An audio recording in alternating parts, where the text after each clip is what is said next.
another episode is this is শরীফ আপনাদের জন্য new blog নিয়ে হাজির হলাম।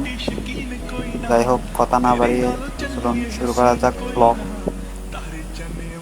আজকের আমাদের গন্তব্যস্থান হলো মহামায়া।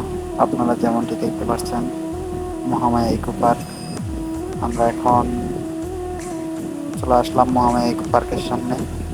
ওইখান থেকে চিনজি নিয়ে চলে যাচ্ছি ভিতরের দিকে।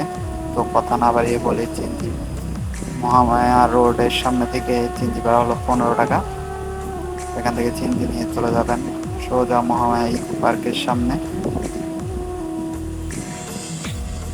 মহামায়া ইকো পার্ক গিয়ে আপনারা দেখতে পাবেন সুন্দর সুন্দর একটা রিসোর্ট আছে, যেখানে নাইট থাকা যাবে রাত্রে।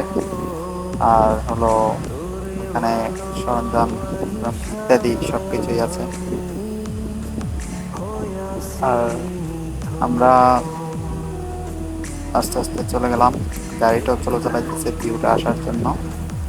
তো হাঁটিয়ে পা করতে করতে চলে আসলাম গন্তব্যস্থানে মহামায়া ইকো পার্ক।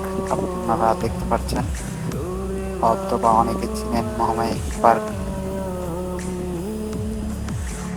তো ফাইনালি চলে আসলাম মহামায়া ইকো পার্ক। এখন আমরা এখান থেকে একটু জিনিসপাতি কিনবো। আসলাম আমার বন্ধু সহ, ও বলতেছে আংটি কিনবে, আমিও দেখতেছিলাম, দুজনে দেখতেছিলাম আংটিগুলা। এখন দেখি তার কোনটা পছন্দ হয়, আপনারাও দেখতে থাকো। তো আপনারাও পেয়ে যাবেন এখানে বাচ্চাদের জিনিস, নিজেদের যে কোনো যেটাই চান ওইটাই পাবেন। এখানে আরো অনেক দোকান আছে, যেটাই কিনতে চান ওইটাই পাবেন, কোনো সমস্যা নাই, প্যারা নাই, শুধু আসবেন আর নিবেন। তো সো গাইস, ফাইনালি আমরা টিকিট কাউন্টার থেকে টিকিট নিয়ে হাঁটি পা করতে করতে চলে যাইতেছি গন্তব্যস্থানে মহামায়া পার্কের ভিতরে। আপনারা দেখতে থাকুন আমাদের সাথে আমরা কি করি। তো ফাইনালি চলে আসলাম মহামায়া ইকো পার্ক। তো আসার পর এখন ঘুরতেছি,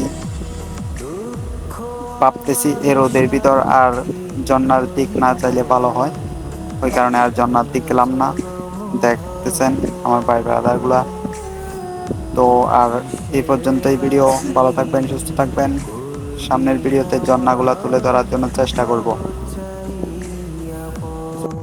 সো গাইজ, ভালো থাকবেন, সুস্থ থাকবেন। আজকের ভিডিও এই পর্যন্তই।